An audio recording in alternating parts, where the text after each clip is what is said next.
baptism. That's exactly what this is, a fucking EMF baptism. I want you guys to take a moment of silence and bask in the glory of the EMF waves that are showering your body. Moment of silence. Feel that fucking 5G meteor shower enveloping you.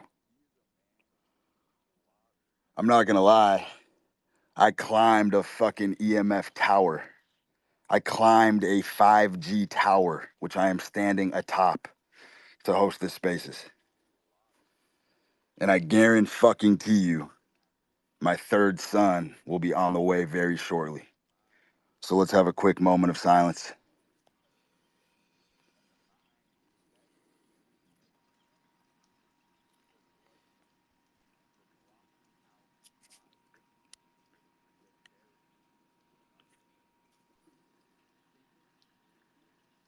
All right, that feels fucking incredible. We're back. Hey, I've always been very intrigued by when I pop open to spaces. There's like 100 motherfuckers that raise their hand as a speaker, like right off the cuff. So let's do something in a little bit of a reverse order. I'm gonna call up someone because I cannot fathom what you possibly have to say before I've even kicked this thing off. So we're gonna play some roulette. I'm gonna call someone up, and I'm very curious. Let us all know what you possibly have to say before spaces.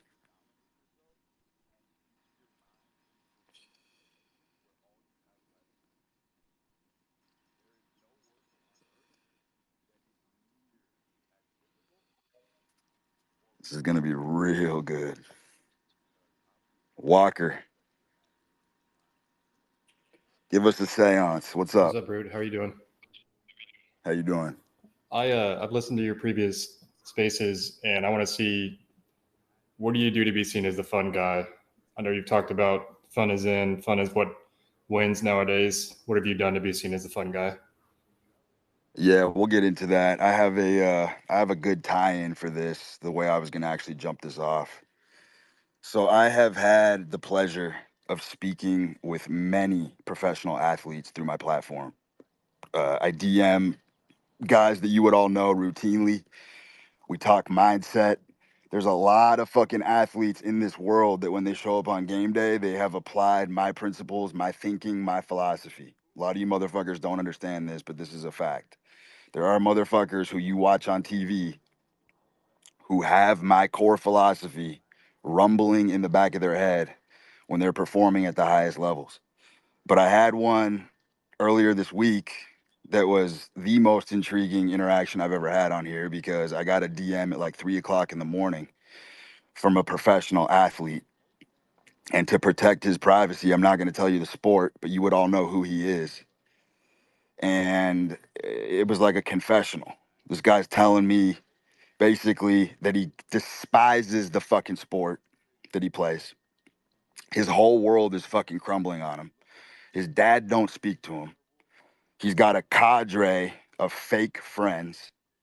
His girlfriend's pushing on him to fucking quit. She wants him to move in a fucking little high-rise apartment and get a little fucking chihuahua. And he's just fucking miserable. He's absolutely fucking miserable and doesn't even want to play the game anymore. He wants to throw in the towel. So me and him are bandying back and forth. And when I saw this particular message, I grinned because this guy's in a solo sport. And I have actually bet a couple $1,000,000 on this guy over the years, and he doesn't know. This guy has no clue that I have actually placed very large, life-changing wagers on his performance. And this motherfucker's DMing me. 3 degrees of separation, right? The world is much smaller than you guys think. Anyway, when he shares this with me, I had a very genuine grin come over my face because this was like a steel girder. This was like a steel reinforcement to everything that I've been talking about. What you motherfuckers have to truly understand and internalize right now is that when you are receiving everything that you truly want in life, this is the most grotesque paradox that you will ever grapple with. When you are receiving everything that you truly want in life, it will always, no exceptions, be when you are the most miserable. Do you understand? Being a top performer as a male is excruciatingly miserable, but you're also getting everything that you want. When this guy is telling me that he's shaky inside and he wants to wave the white flag and he wants to kneel and he wants to throw in the towel on the game that he loves because he just can't fucking do it anymore, because his father doesn't speak to him because he's so obsessed. He has a fucking pathology that is demolishing all of his personal relationships. His girl is badgering him daily, telling him, I just want you to be happy. Why don't you fucking quit? I'm so sick of seeing you miserable. Do you guys understand that under the surface, which is where you have to go in order to receive life's greatest insights, this man is actually seated in a position where he's getting everything he wants? His dad ain't talking to him, but his dad is filled to the brim with the most respect that he's ever had for his son right now. They ain't even talking. And I know for a fact his dad respects the fuck out of him, which, by the way, is the top thing that a man wants in life. A man just wants to be respected. Women want to be cherished. Men want to be fucking respected. And he's got that.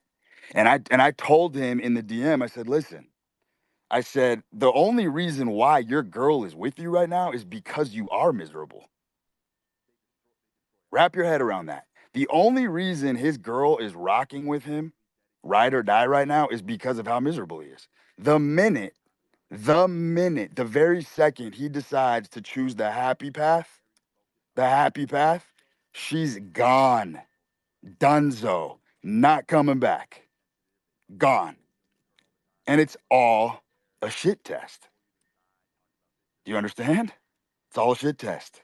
They want to see if this motherfucker's gonna fold, and they want to see if this guy's gonna cave in on himself so they can go, see, we knew it all along. You ain't the guy you said you were. That's what everyone's doing in your personal life at all fucking times, by the way. Everyone's just waiting for you to fucking fold up your tent and go home. So they can go, gotcha, gotcha. We knew you were a fucking charlatan. We knew you weren't about this life. And what you have to understand, and this is the reason I grinned, is because there are envious millions of motherfuckers, insectoid motherfuckers, that would love to be in this guy's position. He's in the arena. He's in the arena. He's a fucking gangster. This motherfucker's talented as fuck at his craft, and he fucking hates it. Do you guys know that most of the very, very top performers that you look up to absolutely fucking despise their craft? You know, Andre Agassi hated tennis. Literally hated it. Go pull up old Andre Agassi fucking interviews. Guy's a fucking legend. The guy's a fucking legend. A once in a generation talent. And I'll tell you something. He hated tennis, and guess what? There ain't no motherfucker walking who's ever gonna see a super grand slam again. He holds he holds a record in tennis that will never be replicated or duplicated again. Never happening. No one's ever getting a super grand slam again. Agassi's got it, and he hated the fucking sport. GSP, your little fabled, prized little wrestling boy that all you motherfuckers look up to. Hated fighting, hated MMA, hated wrestling.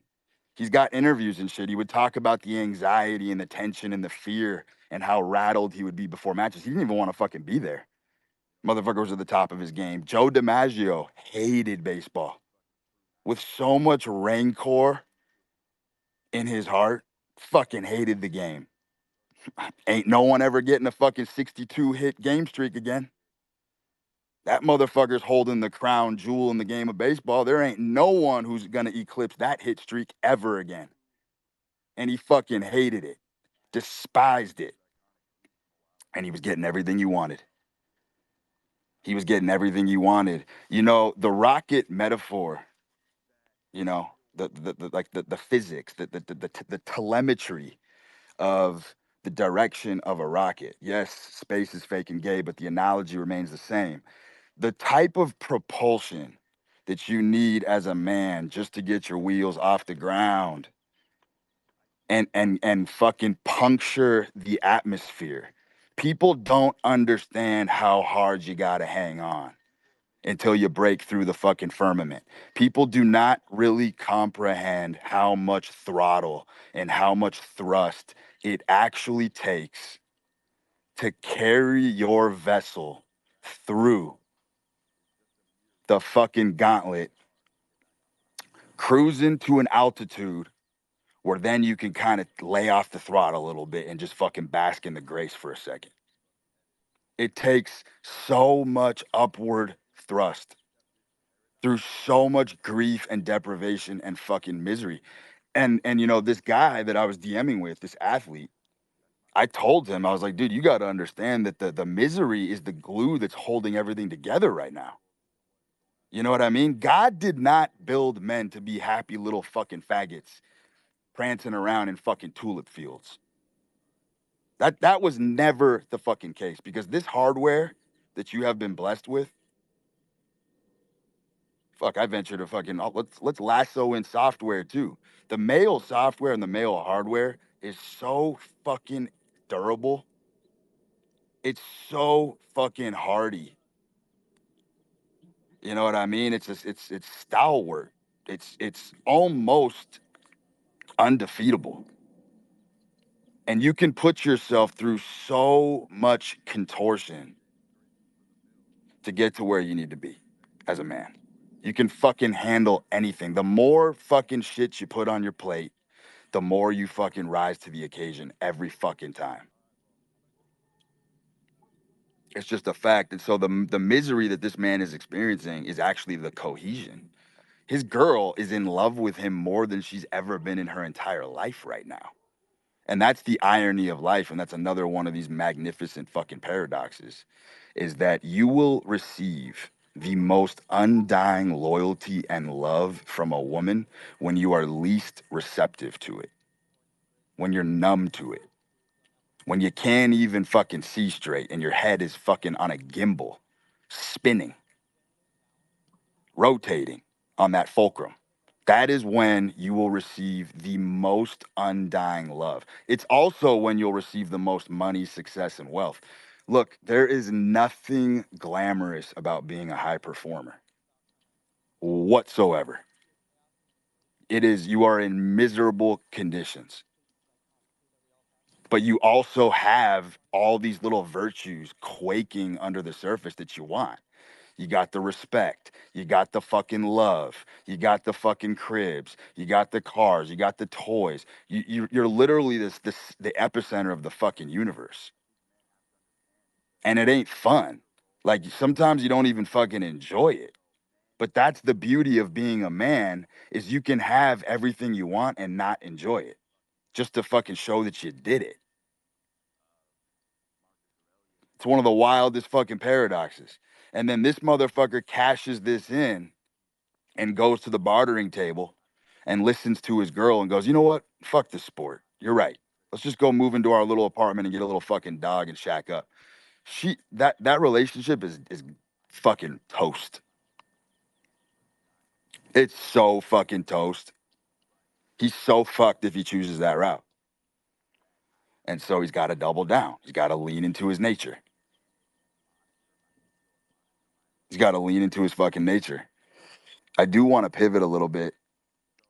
Let's do like a deeper alembic on some of these tweets that I've been kind of rattling off my hip the last week. I think I did one yesterday about anabolic thinking. I actually want to write a book about this, because I just genuinely don't think people really understand how powerful the mind is.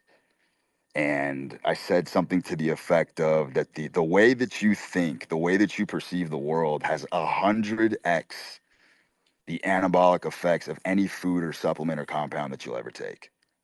And that is a fucking fact. The way you see things, your outlook, your fucking attitude, your disposition, You know what I mean? And this is always going to be a fucking egg before the chicken type of deal. It always is. It's like people have wrestled with the idea like which one comes first. If I optimize my hormones, is that going to fix my life? Or if I optimize my attitude and my mindset, is that going to fix my hormones? It's always going to be that question. But I am here to tell you that if you have the true holistic approach towards life, you will understand that you cannot isolate any of these fucking components.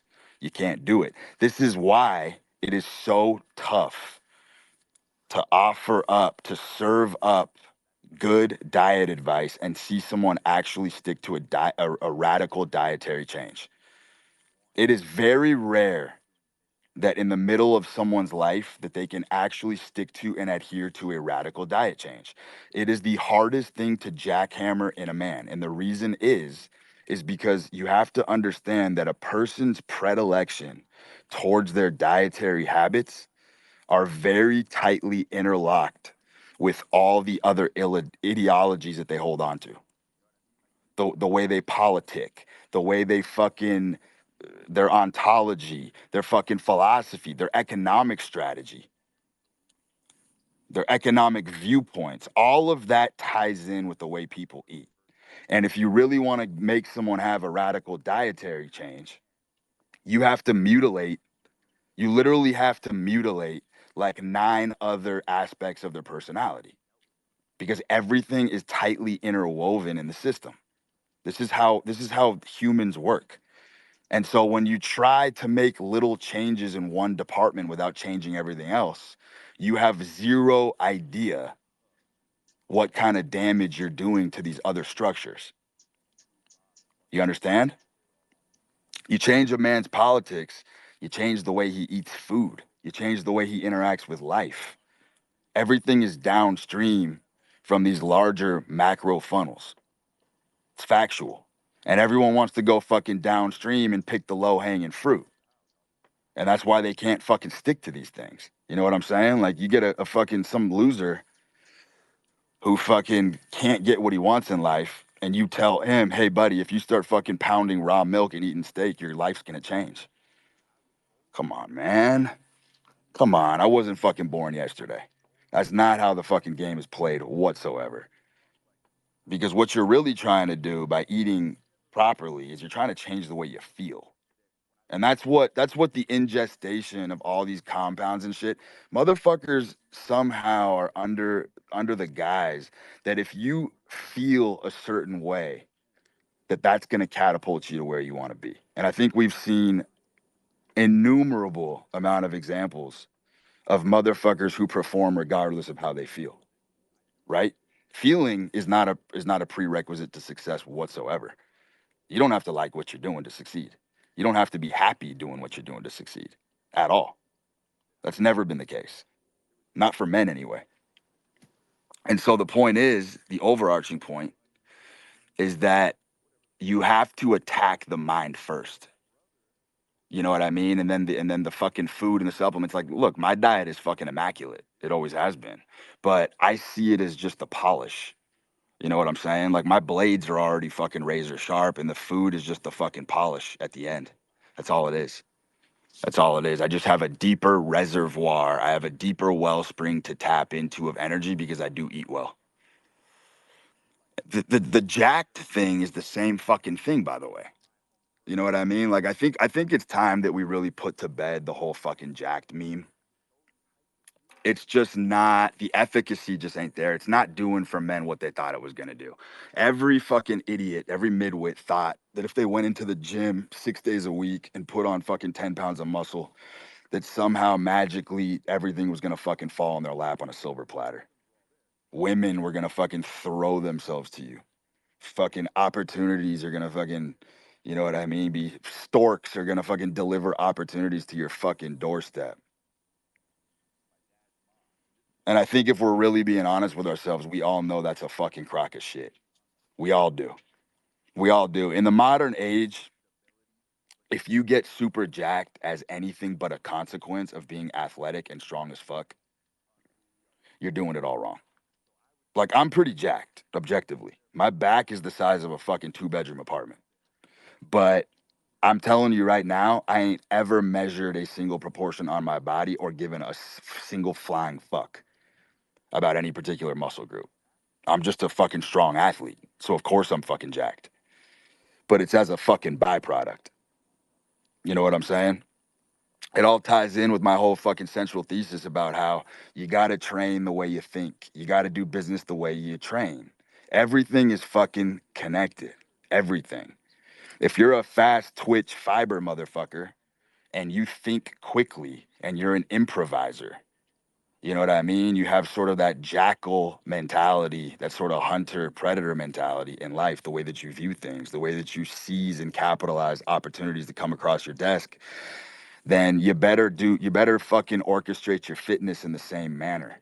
You know what I'm saying? Like, I'm a very quick, snappy, sharp thinker. I don't fucking have to sit and pontificate.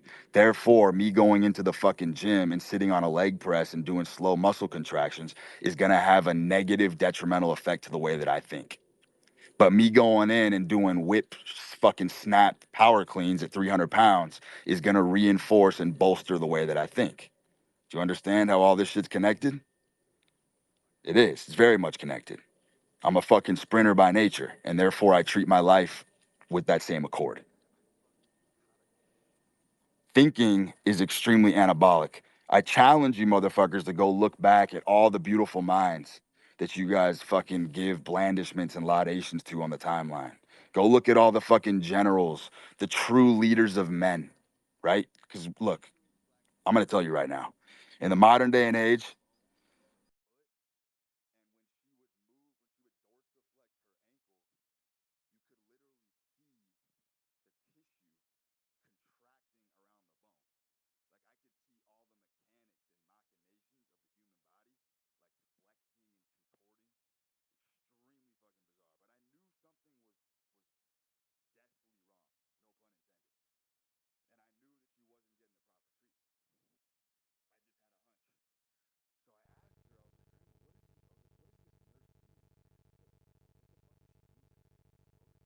in the most disgraceful, appalling genres of fucking porn imaginable. That this is what this leads.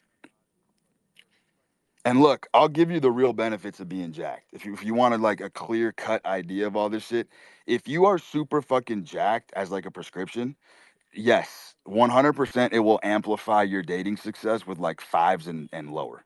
100%. Ugly bitches do like jacked men. I'll tell you that right now. Once you get to the upper echelons of beautiful women, they don't give a fuck about your body. They don't give a flying fuck about your body. They give a fuck about your body at work, but they don't give a fuck about your body. I know this is very painful. Very fucking painful for you motherfuckers who are fucking in there 6 days a week, fucking looking at every fucking muscle contraction and all your fucking striations. Because when you're walking on the fucking sidewalk, I'm telling you right now, the only people who are looking up to you are other men. Men are very impressed by mutant physiques, and women are not at all. If women are impressed by mutant physiques, I got news for you. That woman has his soul has been fucking eviscerated. It has been eviscerated. Makes zero fucking sense. I'll give you another little fucking piece of advice. Physiognomy is a decent indicator, but it's mostly predicated on genetics. If you really truly want to understand the fulmination of a man's spirit, you got to look at the way the motherfucker walks. I have a feeling that the expression of the male aura comes out in the gait. It's the way you fucking walk. It is. It's the way you walk. You can see everything in a way that the man fucking walks. It's a way better fucking indicator than physiognomy. I'm telling you right now.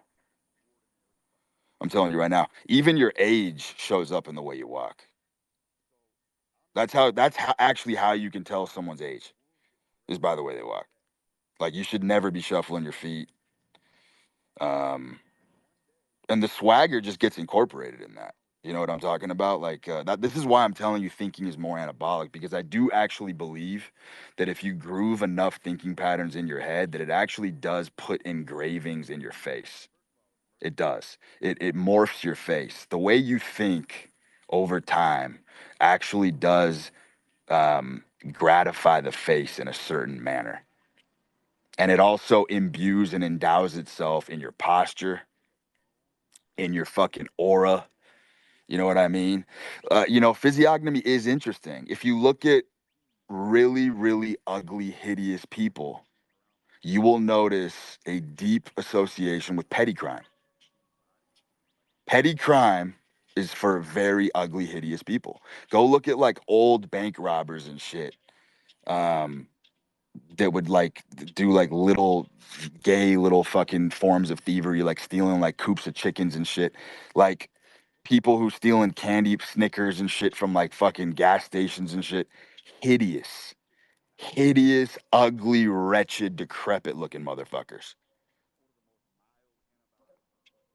So yeah, I mean, there are some fucking lines that can be drawn and some fucking parallels and shit, but the overarching point remains that physiognomy is mostly fucking bullshit. And the indentations and impressions on your face does show your body of work. Your hands as a man, I do believe your hands contain the entire map of your life, the entire stratigraphy. The entire fucking stratigraphy of your life is grooved and embroidered in your fucking hands. Like your whole life story is really emblazoned in your fucking palms. You know what I'm saying? Like you can literally see some motherfuckers have horned, cracked fucking fingers, bent pinkies and shit. And then you got other motherfuckers with like whale blubber hands, and those motherfuckers have never done a goddamn fucking thing in their life. So these etchings are real. These etchings are real. And why you as a man would ever go to great lengths to hide these etchings really boggles, it confounds the rational mind. Because this is what I'm telling you, right? This is what I'm telling you. I'm telling you that your entire life experience does settle on your skin. It settles in your appearance. Now, as a man, all you have to show for your body of work is the story that's been inscripted on you. So why the fuck, if you had a hard life and you were triumphant over it, and you got fucking wrinkles and shit, and you got fucking gray hair, why the fuck would you go to great lengths to hide your story? What the fuck are you thinking? You're a man. Why the fuck would you ever hide your story? Like I don't even think prosthetics are dope, other than like the functional aspect. Like if I lost the fucking finger, I lost the fucking finger. You bet your ass I'm repping it. And I'm gonna rep it hard. You know what I'm saying? Like some of these machine workers and shit who get fucking fingers chopped off. I ain't getting a cadaver finger sewed back on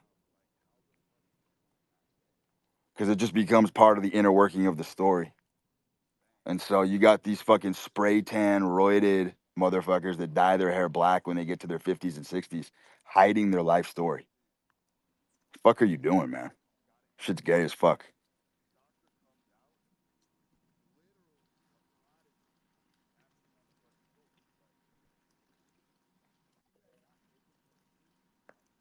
Yo, next gen, I need a cigarette break, bro. Go ahead. Do not, Hey, do not ramble. Please. I need are you coherency. are you taking questions right now? Yeah, yeah, yeah. Go ahead. All right, so I think I'm like a late bloomer, but my life path, like finding my edge, I think it's being a lone wolf. But I'm working on the flaws that come with being that type of man, and I hope to like master it one day.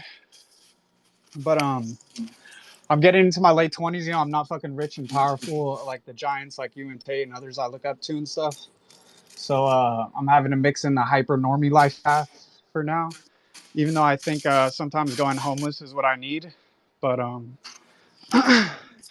what I wanted to talk to you about is like the concept of disappearing and going ghost, essentially, to get as far as you can. Because I think I know my mission, and I just wanted to hear your thoughts on a male taking that route as kind of like a hoorah, and if you've seen success stories in that. Going ghost in what manner? What are you talking about? Just turning your back on everybody in your life and alienating yourself or what? No, no, not in like an unhealthy way at all. Uh, Definitely not. Like I enjoy social interactions and stuff, and like here and there and everything. But basically, just like dedicating yourself to the craft. Almost, I think a lot of people could use that maybe from like a long term standpoint. Yeah, I think that's solid. I think what America has done is I think America has really failed its outliers big time in recent times. And I think that we have stopped teaching people with fire in their bellies how to cook on that fire. And that's the biggest problem we see in society right now. There's a lot of young men who have obsessive personalities, who have nervous fucking quirks and personality characteristics and shit that just don't jive with a lot of the norms going on. And a lot of these men are turning a blind eye to these gifts and these strengths, and they're not learning how to cook on that fire inside them. And if you don't fucking learn how to cook on that fire, you're just gonna fucking burn yourself and everybody around you to the fucking ground. And so, you talk about the lone wolf archetype. I'm very curious when you talk about the flaws because look, obviously my whole central work has been around integration. I think the pinnacle of being a man is finally being able to integrate all of the qualities in yourself that you don't like and making it a holistic unit. And until you get there, it's a very, very rough road. But obviously, I think if you're familiar with my work, you know that I do not believe in flaw removal whatsoever. I think it's the biggest mistake that men make. I've seen more lives get toppled like fucking Pompeii from that shit. And I think it needs to come to a fucking screeching halt. I think men need to learn how to incorporate their flaws. So, what are some of the flaws of being a lone wolf? Talk to me. Um, yeah, it's kind of deep with that. I don't really have an answer right off the rip on my head that comes to mind, but I would say probably like maybe something with the obsessiveness and like locking yourself in a room and like type cave type shit. But a lot of people can handle it too to a degree if you're actually productive. But I would say flaws as in like yeah, you're not like talking to uh you're just not relying on other people to where you're not building those good relationships and having a network to where you can go have fun, like be that fun guy as well, like we were talking about, or the last question was. But Yeah, I I mean, mean, I think there's a lot of flaws I feel with like, a, it. I feel like a lot of people can go Unabomber mode and put on the fucking hoodie and put on the fucking sweatpants and barricade themselves inside and hunker down and grind and shit. I'm not about that life at all. I don't think that life is constructive whatsoever. I think you have to be in the scene. Yeah, definitely. Um, I think there's fucking social gratification and shit that's involved with this and building a full life. Um,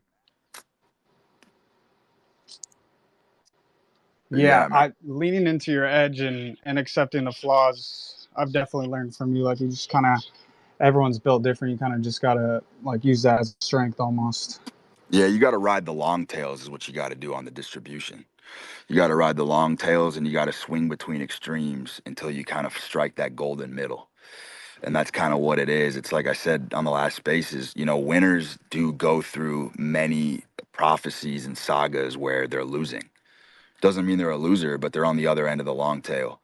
And I'm all about riding the fucking long tails because that always leads to glory, one way or another. One way or another, you're gonna have a good fucking story to tell. Well, one way or another, you're gonna fucking plunder wisdom. I think wisdom is far superior to knowledge. Far superior. I'd rather be the dumb fucking pirate wearing tights, sitting on a bridge drinking fucking hemlock, thinking about all the fucking things that I've done, all the fucking pirate's booty and shit that I've reaped in life, than the fucking knowledgeable motherfucker who's castrated. You know what I'm saying? And look, the thing with really smart people, like the most post prominent debauchers that I know, that the real fucking smart kids who leaned into debauchery at some point in their life always choose the mind of the senses over the mind over the life of the mind. The life of the senses is where all the fucking greatness is in life. It's not deep seated in the fucking mind. It's in the senses. And I think that really intelligent people figure that out one way or another. Anyway, I'm gonna move on. Appreciate it. All right, man. Love the wisdom, man. I'm gonna keep cooking that fire. Appreciate it.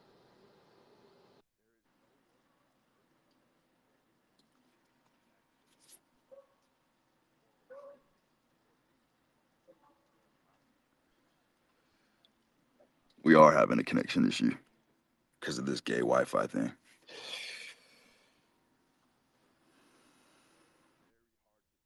Yo, Golden Beaver.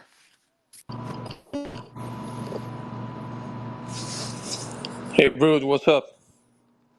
What's up, bro? Well, my question is, you No. Hold on. Back up. Golden Beaver, you're up. What's up, bro? got it.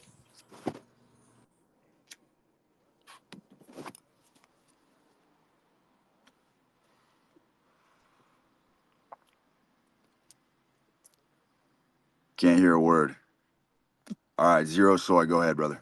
Okay, my question is, you always talk about that, I don't know, half of the people that you talk to in the spaces are just entertaining themselves. Do you think that there's people that you can change, that you can change some guys that are listening today, that they can wake up? Or that there's guys that maybe sometimes they grasp this reality that you talk about and they go back, like you talk in the terms of winners and losers. Can you change a loser to a winner, somebody that's listening, or is that impossible? 100% you can. That's why I said the opposite of winner is not loser. This is what I want you guys to understand. The opposite of winner is not loser. The opposite of winner is mediocre. Because I am wholeheartedly convinced that if even if a man doubles down on his loser traits, he'll probably win in the end. You know what I'm saying? Like the fucking the heroin using fucking artist who produces great works of art. That motherfucker does have more upside than the mediocre motherfucker. So it's like even literally doubling down on your loser traits is oftentimes actually going to break you through to the top eventually. That's the fucking crazy paradox about life. But I do think transformation is bullshit. I do think transformation is 100% bullshit. I think people look, here's like the one of the most impressive feats, and it's impressive not in a good way to me, is people who go to Alcoholics Anonymous and kick the alcoholism. These people genuinely, when you hear them speak, they genuinely have a full cup of life. Like when I hear them speak, I've never heard I've never heard an individual actually have a full love for life like people who've quit their addictions. The problem is every time the beast wakes up, which is every day, possibly every fucking hour of the day, they have to beat the beast down with a club. You know what I mean? They're living in a perpetual Yeah. state of beating down the beast within themselves and taming it and fucking suffocating it and strangling it. And that is impressive in the sense that it takes 24/7 monitoring. Your ego takes 24/7 monitoring of your thoughts. And every time that beast knocks on the door, you got to bring out the fucking billy club and fucking beat him over the head again.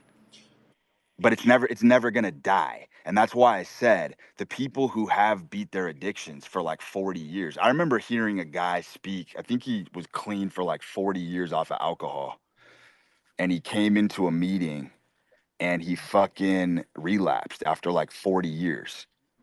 And I have never seen a defeated human. It was the saddest fucking story to this day that I've ever fucking heard. This guy was brought to tears. He was besides himself. He was so distraught, so fucked up, so twisted inside. He couldn't believe that the beast got him again. And he said in his speech, and it was one of the most powerful things I'd ever heard, he said, I feel like I'd been living a lie for 40 years. He's like, I didn't pick up a fucking drink for 40 years, but he's like, I feel like my entire life was built on a foundation of lies and fakery. And he said, I just couldn't fucking take it anymore. And when I went back to the drink, he's like, I just felt this alleviation. I just felt this suffusion of tension that had been weighing on me for 40 years. And it was one of the best feelings I had ever had in my life. And then he broke into a billion little fucking pieces. Wow. And that's an incredible story, because to go 40 years in self-denial of who you really are is impressive to me. Just like it's impressive to me when I see a fat, super fucking morbidly obese motherfucker at a restaurant. Like when I'm at a restaurant and I'm at a steakhouse and I see a family walk in and they are morbidly fucking obese and they're fucking disgusting.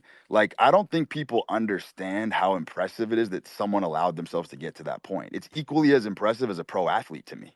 I'm like, you literally had to deny so many things in this life, so much reality to create such a fucking behemoth of a human being that you've become, that it's impressive in a bad way.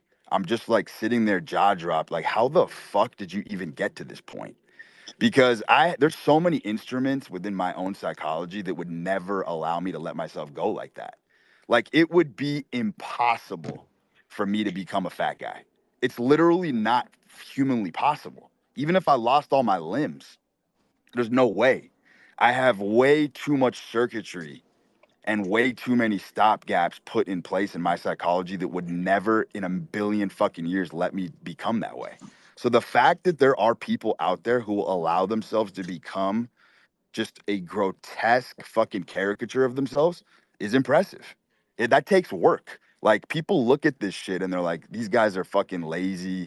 They're fucking disgusting. They're fat as fuck. It's like, dude, you don't understand actually how much work it took for them to let themselves go. That is I dare to say, almost an impossible feat.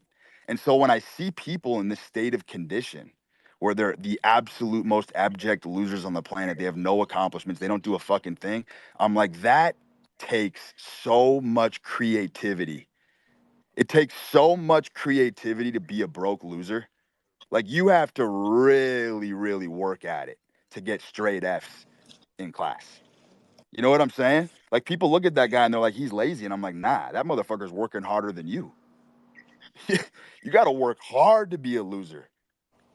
You know what I'm saying? So, like, for me, it's just impressive. I'm just like, fuck, man, you are fucking ghastly, and you did this to yourself. And it works in the other way as well. It's like you know what I mean? It's the whole horseshoe theory. I've heard the obese one. I've heard it before. Like when they say, well, it takes a lot of work to have a, I don't know, a chisel body. Okay, it takes a lot of work to be morbidly obese. Dude, of course it does. The sheer willpower and denial of reality that it takes to become in that state is actually so fucking magnanimous. Like, that shit could move mountains. They just redirected it in the wrong direction. And look, like, my whole thing about leaning into your nature, most people who are fat as fuck, they're not, that's not their nature. There are genuinely some prototypes of men who actually do fare better in this world being overweight. But that's not the average person. The average person that's obese and grotesque, they're actually so far away from their nature that you'll never actually fit that body back in its frame, even if you fucking tried. You know what I'm saying? Like, let's do a quick dissection on Goggins. Goggins is a mental fat guy, and he always will be. It's just, instead of torturing himself with donuts and curly fries, he now tortures himself with marathons and pull-ups. The behavior's the same. He's a fucking self-torture addict. He's a self-torture addict. That is his self-image. That's the entire foundation that his life is predicated on, is self-torture. Did he? But in his head, he's still the fat fuck that he has to abuse every day. You understand? Do you think he transformed it into a W, into a win? 100%. 100%. I'm giving him props. Okay. He's leaned in heavy to his nature. He's a self-abuser. He can't stop fucking hurting himself. And so he finally chose a path where he can torture his fucking soul in a way that actually is now marketable. Like, of course I give him props. The guy's the guy is the second coming of Jesus Christ to a lot of people. You know what I'm saying? So yeah, I mean, that's an impressive morphology there for sure. But my point is the behavior is the exact same.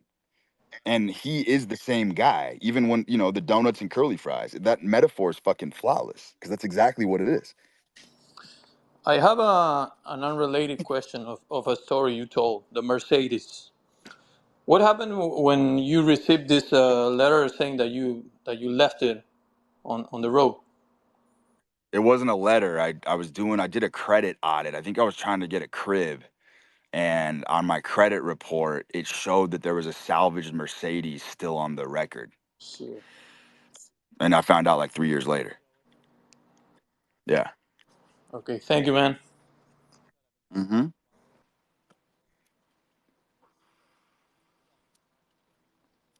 Let's get some new faces up here.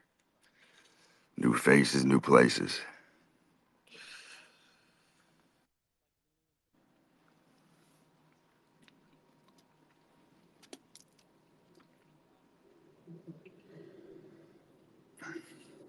What's up, Christian?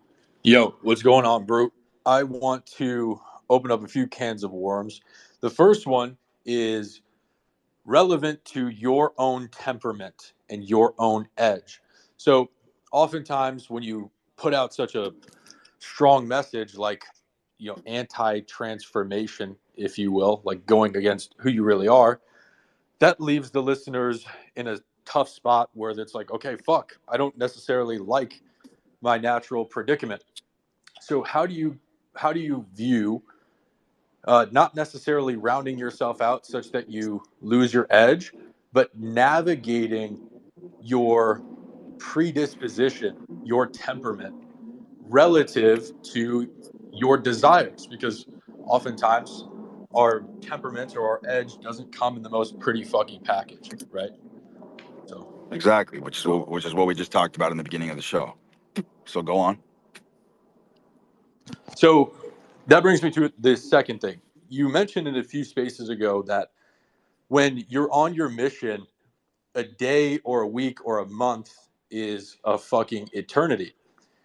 And sometimes I find that when I'm really working hard, time just sort of elapses and flies by. So I'm interested to hear your take on that and have you expand on that a bit. Yeah. So on the first one, I need you to kind of condense that question for me again. Yeah. So when you say, oh, day, a week, or a month is an eternity, what No. exactly The first part. The first uh, part of relevant the to question. the temperament and the predisposition? Yes. Okay.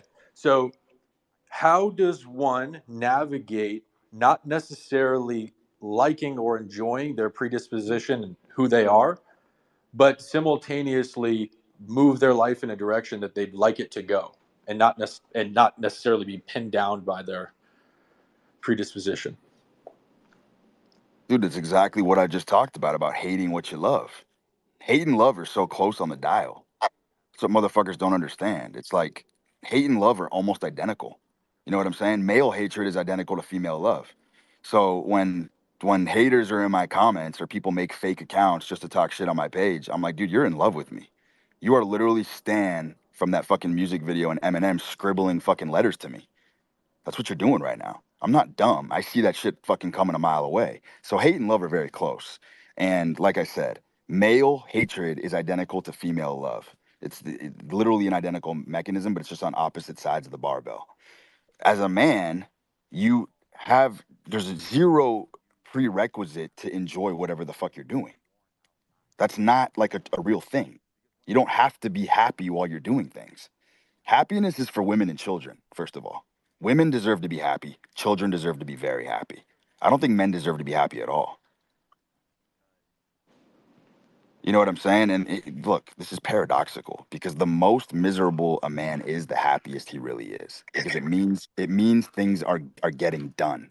It means things are being accomplished. It means the empire is being erected. Do you understand? Standing in your own empire in the ivory tower and surveying the kingdom that you built is not really a good feeling because there's so much responsibility and there's so much juggling that goes on with that it actually is quite miserable. Emperors, kings, Yeah, all those motherfuckers are there's a lot of pain that they experience when they're standing on the balcony of their kingdom looking out. It ain't fun. There's nothing fun about it. But we yeah, soldier on. absolutely. We soldier on anyway because we're men, and as men, my whole point is nature designed you to get the fuck out of homeostasis and push boundaries. That's how you get a civilization. Because by nature, you know what I'm saying? Like I said earlier, you're really designed to just be sitting under the sun, fucking a little bit, walking a couple kilometers a day, grabbing a fucking papaya, slashing it open, maybe laying a fucking trap, catching a fucking squirrel, catching a fucking rabbit, feasting, rinse and repeat. That's really what man is designed to do. Man ain't designed to build rockets, skyscrapers, daring works of art. That ain't in the fucking design. You have to go way outside your biology. You have to veer. You know what I'm saying? I think William Blake said man is dirigible. And what he meant was is that man can steer himself in directions that are at direct odds with his biology. That's what nature, transcendence, and destiny is, by the way. It's about veering and Fuck. straying from homeostasis and being able to sustain that state for as long as possible. That's why I've always said if you want to be very successful, you got to learn to be in a very imbalanced state because things don't get done when they're balanced. You know what I'm saying? I've used the analogy before. You think a fucking detective who gets the biggest case of his life, he's trying to solve a murder mystery. That motherfucker ain't going to his calendar and saying, you know what? I think on Monday, Wednesday, and Friday, I think I'm going to put 4 hours in trying to catch this killer. Maybe on Saturday, I'll have a fucking barbecue and a ball game with the boys. That's not happening. This motherfucker is Yeah. obsessed. He's obsessed with his mission and he's going to be working around the clock 24/7. It's never going to leave his mind until he solves the case. Well, you know what the fucking second order consequences of that are? He's going to have relationship tension at home with his wife. His kids are maybe even turn their back on him. His friends are going to fucking drift away. But he's going to fucking solve that case. And that's why I said Yeah, you for sure. cannot measure, dude, you cannot measure anything on the surface. On the surface, things can be very ugly. You know what I mean? It can feel like things are falling apart. But like we talked about in the pro athlete in the beginning of the show, under the surface, that detective is actually garnering more love, respect, companionship, and loyalty from all of those relationships that are falling apart, if that makes sense. Like his wife is with him and going to stand by him because of his insanity. It's because of his insanity, not in spite of it. Bang, Yeah, bang. I We can keep agree, moving. and I've experienced that. Dude, we all have. Cool, keep moving. Yep.